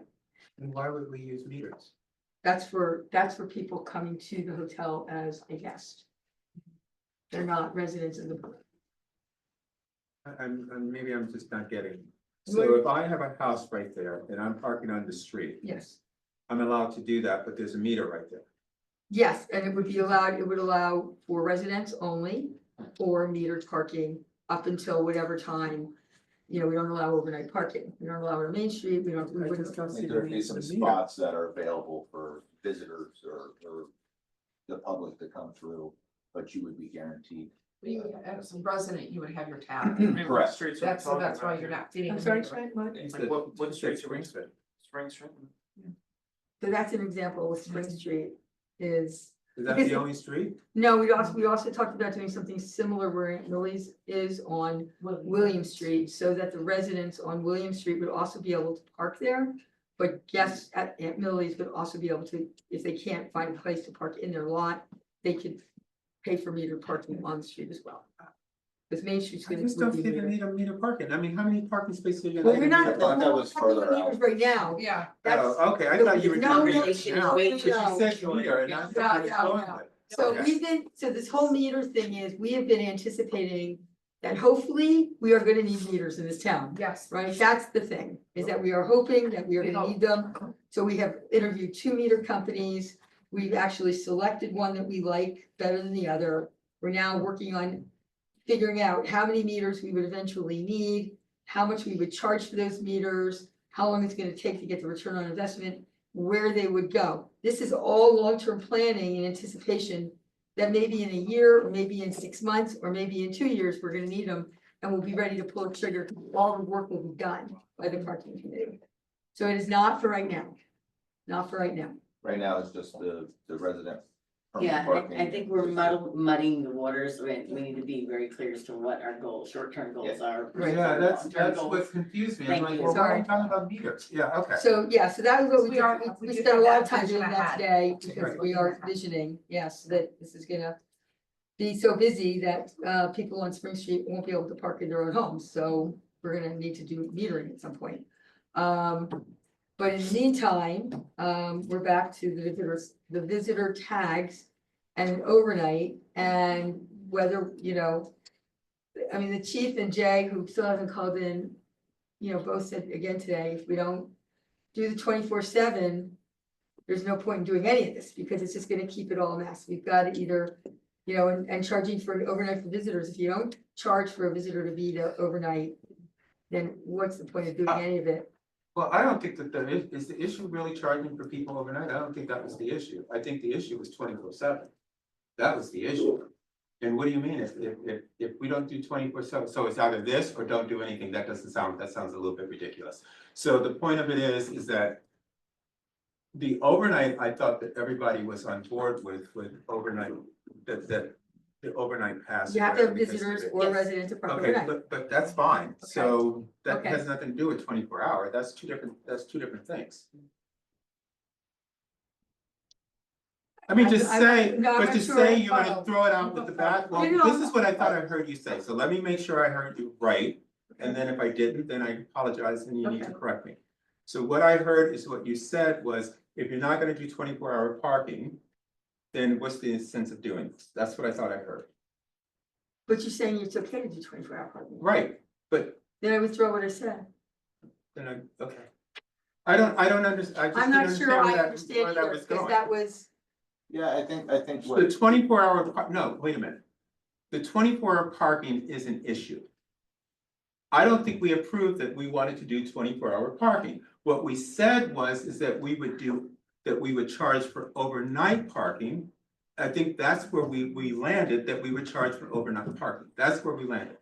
wait, But so, nobody, I don't remember everybody agreeing on 24-hour parking. so wait, so. I know I did. The residential parking with the resident tags and the visitor tags would allow any resident or their visitor to park on the street during school hours, overnight, weekends, the whole 9 yards. Those are not being charged, Tony. Those, Right. Those are that's the 24/7. You would get that. I think you Okay. guys are mixing up the 24/7 thing between the That- two of that's you. where I'm- You're saying one way and Can you're you, saying the can other you, way. can you, Yeah, you guys are actually talking about the So- same thing, so- but you're doing it two So, different okay, ways. let's talk about 24-hour Okay. parking for visitors and for residents who have parking, the Parking tags. pass. so other. That's 24/7, it doesn't matter, they can park anytime they want, all day, whatever. Correct? Except. Wait, I don't wanna blow this and make it more confusing. Main Street is saying 2-hour parking for Okay, now, that makes sense. so there's no exceptions. That makes sense. No overnight, there's no exceptions. Maple Avenue, where it currently has no overnight, which is right across from the library, that stays that way, no overnight parking for anybody. I don't think that's got a time restriction on it. Right? it's been so long. And we're since it's also actually looking at those 15-minute spots all Yeah, over there's- town. Jay and Jerry are now looking, there's apparently, and Beth have identified a tremendous amount of 15-minute parking spaces that are on the books where there's no signage anymore. So we're now going back and cleaning all that up. So those would be the exceptions, right? So we would get rid of the signs that currently say on our side of town, no parking without visitor and residential parking from 7:30 to 4:30 on school days only. Those would be gone because it would only be visitor and residents all the time. Yeah, I think, Kim, do you mind if I? check? No, please interpret. Just because I literally saw both of you say the same thing but meant different things, so let's not talk about meters first of all, because that's really not necessarily something that's gonna happen today, tomorrow, or. Or in 2020, Right, or let's just- 2025, right? We're just talking about residential permitting. So right now, only part of the town has a requirement for. If A you park on the restriction. street Yeah. during the day, Right. During during school school hours, Yeah. right, certain. So we figured, let's just make it cleaner all across the town, because it's not just the side of the town where there's a school is, that there's, congestion and issues between, residents and non-residents there. So we figured, okay, so everybody in town gets a parking permit. It also allows the police to be able to figure out when there's, snow removal and stuff like that, whose car is whose, instead of them knocking on the door going, you know whose car that is, so we don't have to, get them or whatever.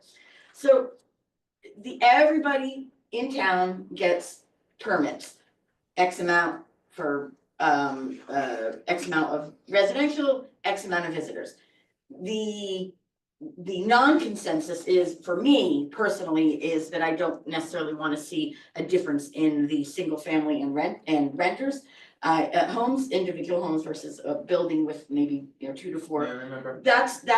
That's why we don't have a consensus on that issue, but we are in agreement, the parking committee, that we should have resident parking free for everybody, X amount of permanent, X amount of visitors. So everybody understand that? Did I make that clear so far? Yes, you Okay. did. Anything So above. visitors would be 24 hours as well. Yes. Yes, and that's where you guys were mixing each other up with the 24 Sorry, hours. I Right. didn't get that. Yeah. So that's Taxes step would be one, 24. okay? So let Susan's big mouth keep going. Step 2 is anything above the minimum permits that would be issued to each residential unit, 2 and 2 or 1 and 2, whatever you guys decide, that we would charge for. some sort of Just amount. $100. That's Well, for the residents. And again, that's not necessarily consensus as to how much I feel we should charge for anything above a certain amount. But until we establish what that minimum certain amount is, I don't even think it's worth And we may- debating how much, And you we may know? not even have anybody need it. Exactly. Right. So I feel like let's figure out, first of all, how many permits each household gets before we even And start apartments. arguing about how And many. apartments. And yeah, that's why I said household. I said household. Okay. So, and then decide, okay, if you want above and beyond what your household is permitted, then how much do we charge for those? So I think we're kind of jumping the gun a little bit. We have a few decisions to make as a committee and as a group. And I think when, the meeting on the 24th of March, when he's here, he'll clarify some of that stuff and probably give a little more guidance and. So the council president just So why are we doing this now? asked that question. Why are we doing, we're doing this now in it because in February of last year,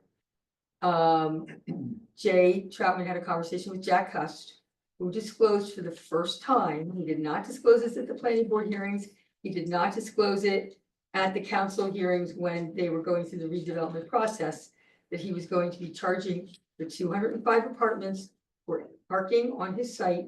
And he was going to be charging 100 hotel rooms for parking on his site. And so because it is gonna put, it is, because people are not gonna wanna pay those fees, and they would rather park on Spring Street or Maple Avenue or Broad Street or Bloomfield Avenue or William Street. That's why we wanna put it in before we have to take anything away from anybody. So we wanna put this in place now, so that when he starts renting hotel rooms and renting apartments, those renters and those hotel clients know they've got to park in their facility, and we're not taking anything away, and we don't have residents from Spring Street and Bloomfield and Maple and Broad yelling and saying, oh my God, what just happened on West Street is now here in a flood. We'd like to get this in place, so all these new people, Jay said that, you know, most planning boards, when they do a big redevelopment project like this, require parking on site. Our planning board either didn't know that, Jay was not our planner at the time, our engineer, our traffic engineer, it wasn't being recommended, and Jack Hust wasn't telling anybody what he was planning on But I doing. could have sworn Jack No, had said that- something that's to being FCP. completely- We asked that. That's question. now. No, excuse me, let me finish, please. I was on FCP, so Okay. we're not talking about now, we're Okay. talking about prior. We had an FCP meeting and Robin asked the question back a year ago. Yes, And he said that he was gonna charge. yes. And That was very common Yeah. in the last 5 years that any complex like this charges, whether it's in a downtown area or outside. That- Morristown we- charges. I mean, assumed he I would be just don't charging. get that. Well, I just because think it was the charged first years ago. time was when Jay called Jack that any of us, including Beth, McManus, that anybody had heard. that he I gonna be was charged. always That's under the not the impression. reason why we need borough-wide, that is not the reason why we need borough-wide Right. permitting for residents. The reason why we need borough-wide permitting for residents is because no multifamily housing above 4 units gets resident parking. All of our multifamily housing complexes that are 4 units and above have this rule. Flemington Arms doesn't get to park on the street. Hunter Hills doesn't get to park on the street. Madison Arms doesn't get to park on the street. They're all supposed to be self-parked, including the Union Hotel. One is not connected to the other necessarily. But the difference is those apartments are more isolated and they don't have as many streets, and we see what's just happened with West, where the Union Hotel is in the center of town. And like I said, we're assuming there's a problem before there's a problem exists. There is No, we're a benefit no, to we're having being everybody proactive register. before we have Mrs. Tovey here with all of her neighbors screaming at us. But we're So, also dealing with that in other ways, like adjusting for the streets being shifted in different ways. I mean, that's what that's not we gonna are alleviate addressing. parking. It's one way we are addressing it. There's lots of different toggles that have to be done, and this is just one way That's to the answer address as it. to why. Ms. Engelhardt can have her own version on why in her mind, The reason I formed the parking committee was because of this issue, to get ahead of it before it's a problem. Before we're taking away something from 300 new residents. I don't want to take away anything from residents. I'd rather take it away before they're even our residents. I care about the residents that are here. When those people are here, I'll care about them too. I don't know how we got to that, but my point, all I was saying is that I knew about the parking a year I ago. wish you would share that. Well, you didn't ask. Well, we knew about it a year ago too. It was February Yeah, last year. He February disclosed last it year. to Jay. It was in FCP, it was in an FCP meeting. But it was- about a year. It's, when Robin asked the question, he gave her the answer. Okay, well, when Jay asked him the question in February, he gave Jay the answer too, so it was a year ago. Yeah. It was about the same time that he disclosed it, but he still hasn't told us what he's charging. But that's okay. So, okay, so where are we then? So, okay, so are we in like some kind of consensus that I can at least I have don't know, Chris because I start don't to even know, work? I don't know where we are. What I'd like I'm is, just trying to understand why we're here right now, when we're waiting for this person to come in to get more information and understand the what the system, process is. right? Why are we here right now? Because this is gonna be a very complicated ordinance. And it's also gonna be complicated on the tags. And I would like Chris to be able to start working on the ordinance while we're continuing to move forward, so that when we have a conversation with the vendor as to how this whole process will work. And I think that's when Chris should start working on the ordinance. I don't wanna agree on anything until I absolutely understand. I mean, everybody has their own opinion, but I don't wanna agree on anything until I absolutely understand what's going on, what this system is, how it works, how it's gonna benefit us, what the return on the investment is, et cetera, et cetera. Why are we doing this now? That's what I'm still trying to understand.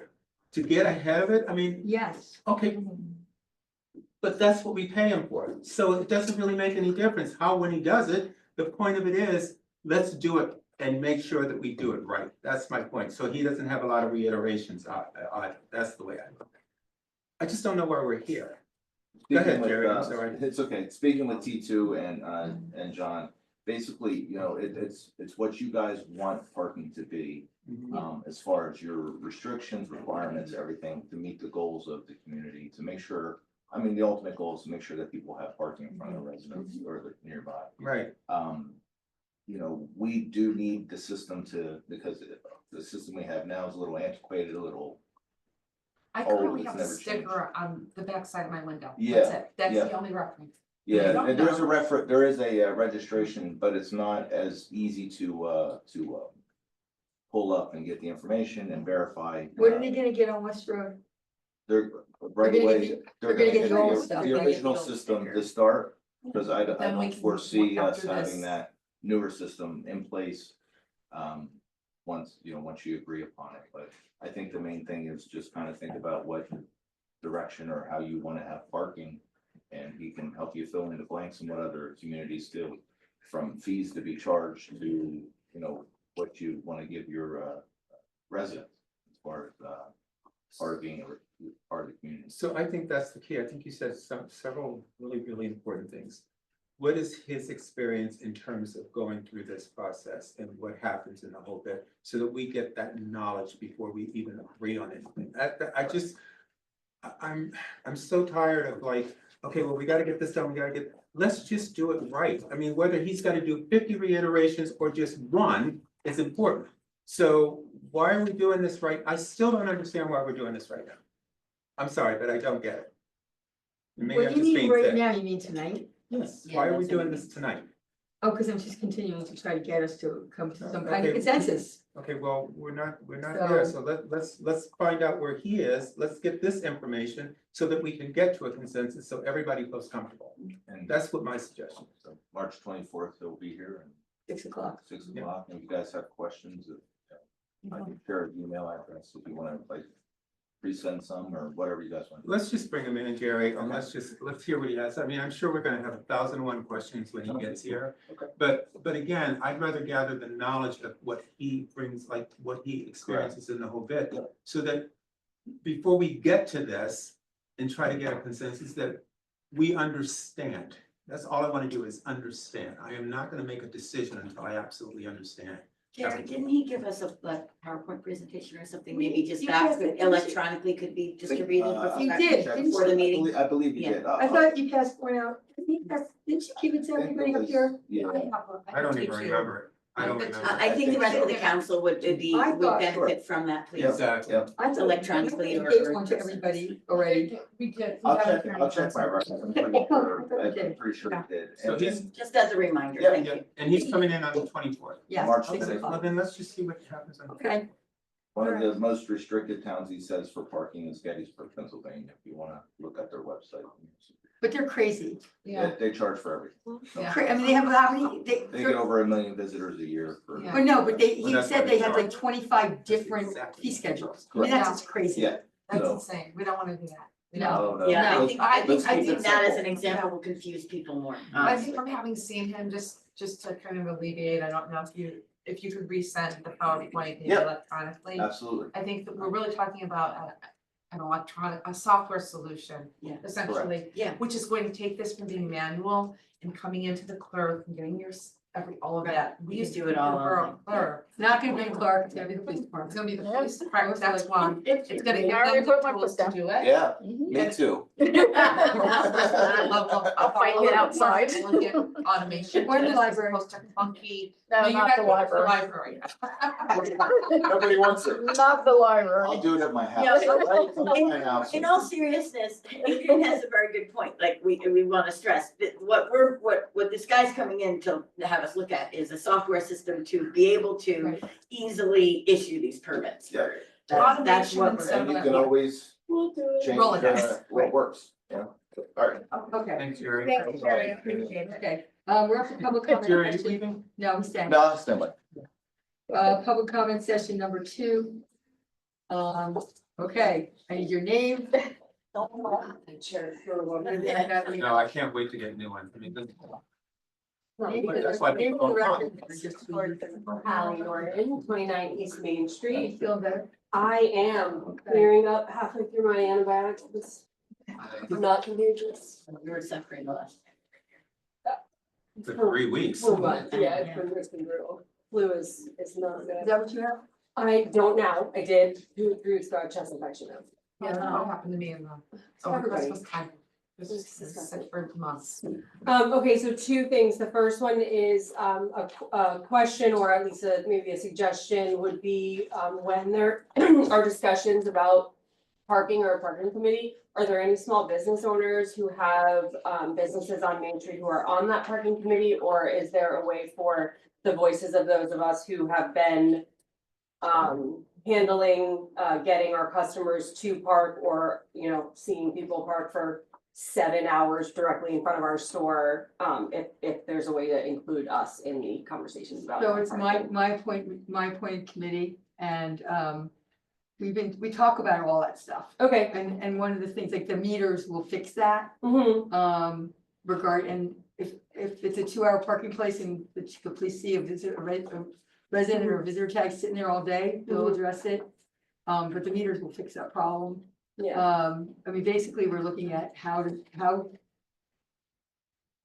keep that 2-hour turnover, you know, allow people, you know, but with meters, people will be able to stay there all day, they're just gonna have to pay for it. Which is fine. I more just want to make sure that the small business stakeholder community has a voice in how parking is gonna be handled, since we are a lot of the folks that are, Yeah, right now, we're really focused on the residential issue more than, you know, when we get to that meter part, if we get to that meter part, we'll keep that in mind down. So one of the things that I've heard in our discussions, there's been a high focus on who's here now, not just residents. Residents, it's more about the overnight parking, but Mara, I believe that we have given serious consideration to you, to Higgins, to every business that's viable and that's open over there as well. And I think one of the things that we heard from the second vendor who we've looked at for the meters is really thinking about how it can continuously keep people coming in to your stores. Like, we don't want a law firm to have somebody sit there for 4 hours. Yeah. Like that type of thing. yeah, I think that will, even bigger parking signs that say like parking for shops here would be really helpful, because that's one of I the. thought that's what the wayfinding was gonna do. Yeah. It should. We find our parking signs, we find just point where things go, but they don't have like the big P that people know. Those are different, those are two different types of signs. I think what Ally's point is, and I, you know, I just hope that we get to a point on all these committees where we do include the bid in some of this, because whether we do anything or not, it's just to have that voice, to say, here's what our concerns might be. Whether you address them or not, but it's still, they should have a platform in which they can talk to it. So I think that's what her point is, and I keep saying this over and over and over and over and over again, is that you have to include small business in some of these committees, because you need to hear what they're experiencing. Otherwise, they're gonna pull out and say, to hell with you people. I mean, you got, it's just, I don't understand it. Why are we doing this instead of doing this? Tony and I had this exact conversation. It just. We gets do under my talk skin. about the parking for businesses, but that's more, like I said, it's more like meter. Like today, we were talking about Mine Street, and is it all residential? And we said, well, all the businesses on Mine, like the Clothing Mansion and all those places, they all have their own parking lots, right? So if we made that all residential, they need to use their own parking lots, right? Main Street is a different animal. Strikers, Bloomfield Avenue, it's a different animal. We want the 2-hour parking, we want the turnover, we don't, you know, we're not gonna allow, like, the residential isn't gonna be there, Yeah, you know? okay, Residents coming to Main Street with a resident tag will not be able to plop their car there all day and just sit there. I totally get it. My 2 cents as the chair of FID is that I believe that if we're gonna make a committee and it's gonna impact businesses, that somebody from the business community should be on. And I'll keep that totally Agreed. in mind when we get to that point, but we're not, right now, the focus is the residents and the overnight with the residents, including the tenants above you.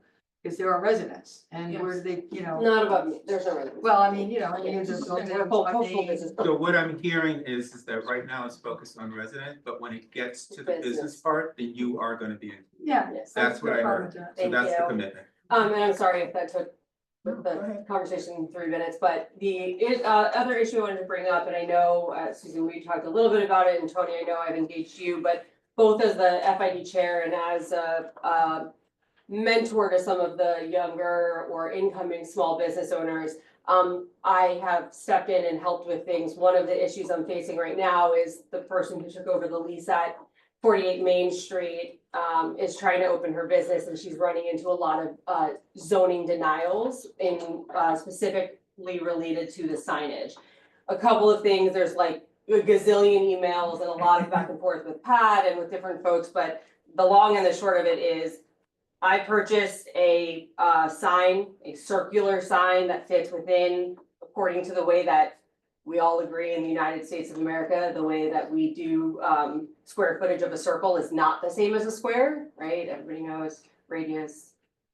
Okay, so I purchased it to be the largest circle size I could get. It was approved 2 years ago after a very painful back and forth explaining how to do that math, but we got there. Now, 2 years later, the tenant is trying to get the exact same, not remove the structure, but just put the sticker inside on top of my old logo to put hers up. And is having a really big issue because the interpretation of the ordinance for signage is that we are just doing the diameter squared. Which is not how you find the square footage of a circle, but that is how it's being interpreted. What Pat told me is that he doesn't care one way or the other. He's called a couple of people, he called 3 of his colleagues who do the zoning in other places. 2 said they do it one way, 1 said they do it the other way. There's nothing in the ordinance that specifies that we're finding the square footage of a circle different. So my ask is, what can we do to make it so that we don't, because the suggestion back was print a smaller size sticker to put inside, which like, but and then when it gets fixed, because I was told the ordinance is written this way to avoid That's wrong. individual. That's wrong, that's absolutely wrong. Okay, that's- You and I haven't talked about this yet, so I don't necessarily wanna talk about it in public. Okay, well, I'll just Yeah. tell you. Let her finish what she was gonna say. Just that what we don't want is for somebody to have a sign that has individual letters on a wall and just calculate the square footage of those, because that would allow them to have a massive sign. It wasn't to have any, it wasn't because of any issues with circular signs. So I went back and forth, you know, Pat told me that he went through trigonometry and he knows how to do it, but that's not his interpretation. He said, you know, if the planning board or the council or an attorney needs to tell him different, otherwise he has to deny it because this is how he's been doing it. Either by precedence, because mine was approved 2 years ago at this exact size, or That was the interim guy who did that? Pat was the one who did it because we Pat had approved it lovely back and years forth ago. about match He didn't that. years approve that ago. sign. Huh? He claims to me that he didn't approve that sign. We had an interim, The when Jeff signage. retired, we had an interim for a very brief I time. have the emails with Pat, but Okay. listen, I'd like to this see is a woman who is trying to open her business. She's a first time business owner. She has been through hell and back trying to find a space. Now that she has, jumping through hoops to open a business where we have a gazillion vacancies right now, when we're trying to address that, we should not be making it harder for small business owners to So when I open. spoke to Pat about this, he said to me, your ordinance only does area, period. It doesn't do anything else. I can't break your ordinance. I mean, he's very black and white about the law, right? Understood, but how do you find the area of a circle? But when I asked him that, he told me that in New Jersey, they go through a whole zoning thing, to get their licenses, and they're all taught the exact same way, and I am not a math person like with that, I can do amortization tables in my head, don't ask me to do geometry. So,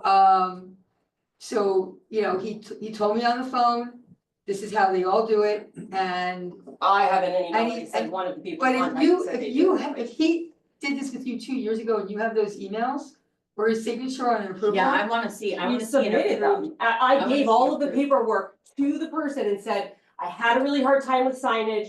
I'm in contact with Karen Giffen, her and I, you know, she has asked me if she can talk to me about how we can improve the sign process. I said, absolutely here to help. I wrote this ordinance, can I speak on this? Can I just ask a question? Oh, Sorry, Jesus. wow. Holy smokes, I was not anticipating. How many cooks are in the sign kitchen? Because Yeah, it sounds like there's way too exactly. many people Mhm. saying this different. And everybody's saying different things and the wrong things. It's. And all we Yeah. want is for our small business owner to Absolutely. open. My that. bottom line is, if he approved it 2 years ago. I wanna see that. Give it to me. Yeah. Give it to the council, and we'll tell them, you Yeah. approved it 2 years ago, you already said. Not the signage committee, not the signage No. committee from the planning board. I wanna They see that can't- Pat approved it. That's what I need That's to right, see. exactly. Because I'm getting completely I different. agree with you, Jeremy. Yeah. How many people are in the. Absolutely, in this kitchen? absolutely. And it's So, just- it's let just- me this is speak the- on This is small business's frustration. But Yeah, there's I don't cooks, there's think- a lot of cooks in this because Ally has reached out for help, so Yeah. she talked to Karen, Karen called me. So there's two, right? But they're all trying to help you, they're not trying to help But Pat. this happened Right? with. No, I know that, But this but happened with another business as well last year. I mean, Multiple it signage. seems to be a I think continuing problem. all I care about is that this is in precedent setting, if he approved it before, Then, give yeah, it- I wanna see give it that. to me. For yes, and we should not still be, if it was a brand new sign and it was somebody who was saying the ordinance says that this That's a square different footage. issue. That's something that we need to clarify in the ordinance. I completely agree with you. I wrote this ordinance in 2019. I can tell you exactly what the signage committee had in mind when they did this ordinance. They had in mind the way you are interpreting the ordinance, and that is that it was 6 square feet of any shape. That was our intention, that was the inspiration of that ordinance. That being said, if Pat didn't approve the sign 2 years ago, less than 2 years ago, when you applied, if it was only approved by the signage committee, because remember, we got a 2-step process, the zoning and then the planning board. If he did not approve that, then, but it only was approved by the planning board committee, that's one issue. If it was approved the way you submitted it by the zoning office, then we have a very good argument to make sure that our zoning officer interprets it the exact same way. If he interpreted it differently 2 years ago and rejected it, then I don't blame him because I There it is, have to. approval. I wanna see that, 10-3, because covered all these that things is on the bottom of it. exactly what I've been asking people for 3 days now and nobody's been It able was to get. submitted with. I appreciate that, Ally, I really do. Email it to me and I'll call him But tomorrow. what I Yeah. don't understand, this is their frustration, and I know I'm gonna hear this as I'm walking down the street and talking to all these businesses. one hand doesn't know what the other hand is doing. And then it gets misconstrued, and then this person's going through all of this when it was approved a long time ago. Yeah. Why would this business owner have to go through this? I don't I am disagree telling with you, you. what I keep hearing is that we are not business friendly. And I that don't is disagree with you. Just. I don't disagree with you. If You want that, people if to that walk was the streets, approved but you by the don't wanna zoning get people officer in 2 here to years help. ago, it should be interpreted the exact same way now. Exactly, exactly. All right, that, I do not disagree with you. If it wasn't, then I would say you have to let the officer interpret it the way he interpreted And it that 2 would years be ago. fair. That would be fair. This But is she my kept point. telling them Even that though she I had the will say I approval. believe it is She kept absolutely the wrong saying it. interpretation. And I can tell you, I wrote it, and yes, we did intend for it to be any shape up to 6 I'm square just feet. saying, if you're Yeah. gonna put in an ordinance that it's square footage and we're using the correct accepted way of, like, literally, my algebra 2 teacher would be screaming at me if I said, I'm gonna take the diameter and square it. He's gonna say, what about the edges outside of the circle? I drew a picture for Pat, color coordinated it for him. He's like, I agree, I took trigonometry, I know. Yeah, no, He's I gonna I say have the that. same But circle deny. drawn in my notebook right now. I completely agree with you, Ally, and I actually spoke to that business owner over the weekend. So, Yeah, I saw it today. yeah, She so, got the denial last night.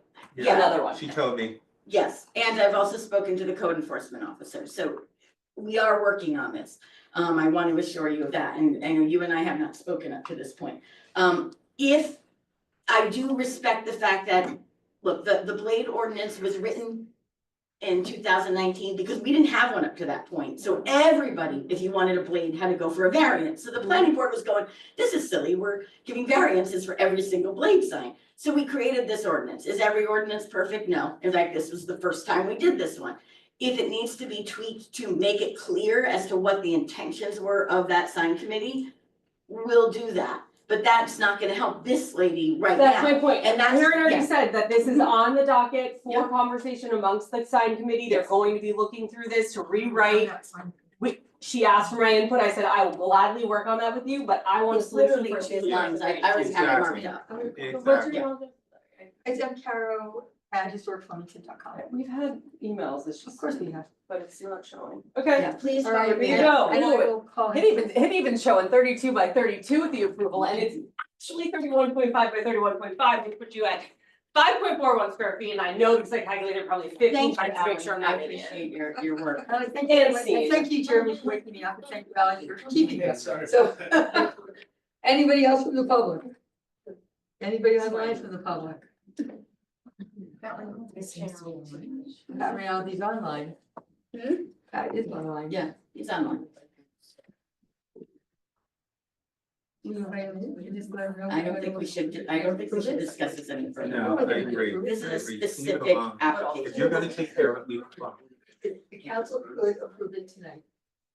We don't have the application in front of us. How can we approve a sign without the information in front of us?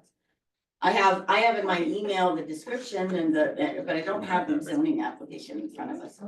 If the planning board, it should be a variance to the planning board. If the planning board would like to waive the fees and get this variance done tomorrow night, I would appreciate it. But I think, look, the business owner here wants to do things by the book. Yes, It she's very really emphatic does. about that. So what I would suggest She said is she's that talking about the the planning system. board waive the fee, have her come in with the variance tomorrow night and get it done.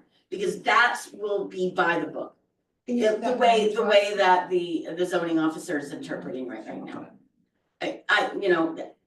That would solve the problem. The other way of solving the problem is for us to change the ordinance. I have it already marked up 2 stupid lines to clarify what our intention But was. we can- And then she we doesn't can wanna wait amend the another- ordinance, she but I don't want her to doesn't wait that long. She I doesn't wanna agree. wait 2 weeks. So the best thing to do is She's waive suffering enough. the fees and let her do the variance tomorrow night. It'll solve everybody's problems, and then we'll deal with how we interpret the ordinance after the fact, but meanwhile, we could be helping this girl. Ally, you wanna ask her if she can come into the planning board tomorrow? Starts at 7. It's not a big agenda, so. I can, she's sick, otherwise she would have come here with me, but. I'll ask. Okay. Yeah, And can I'll- she zoom it? Yeah, she can. Yes, you can do it as an applicant as a Zoom. And I'll let So- Karen know. I'll let Karen know. Okay. just gonna Thank you. send the double signature Pat Rinaldi approval here to you so that you have that. in your Okay. hands as well. That's fine, because I'll share that with the planning board as well. I don't sign nothing. Let's see, no other, anybody else in the public, here I have, where are we? I need, where are we? Public comment done. So, approval of payment, authorizing payment of bills in the amount of $905,867.68. Can I have a motion? Long move. Is there a second? Engelhardt, second. Roll call please. Councilwoman Engelhardt? Yes. Councilwoman Fasaro? Yes. Councilman Levitt? Yes. Council Vice President Long? Yes. And Council President Polk. I did ask the chief to stay for a public safety update. I don't really have to do this up to the council if you want some updates on the Warming Center. And a discussion about it. And I think for a couple of just exhausted. Yeah, I just. All right, all right, so no need for the executive session. Can I have a motion to adjourn the meeting? Engelhardt will move. Carlos. Second. Carlos. I don't want to say that. No. I've never seen that reaction before. Go ahead. Doesn't do anything opposite of Carl. Star seconded and Long made the motion. Wait, who made a motion? I think No, you did. Engelhardt. made a Maybe, Engelhardt. no, I knew it came on this side. motion. Oh, Sorry. it wasn't, sorry. Yeah, I don't. She- you made a motion. She's gonna get to this, Carl. Okay, Long, could you make a second? Long seconds. Thank you. Sorry. Any, every other eyes? All in favor, aye. I thought I did that already. Night. They just didn't. Don't get used.